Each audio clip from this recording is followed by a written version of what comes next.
Hi there.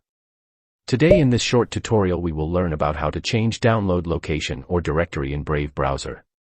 Come to Brave browser. From 3 bars. Come to Settings. Then Downloads. Here you can see the download location is set to default download directory. Now you can select another folder or drive as the default download location for Brave browser.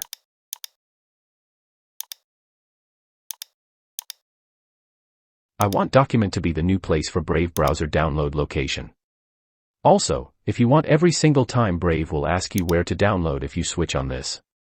So, this is how you can simply change Brave browser download directory or location easily.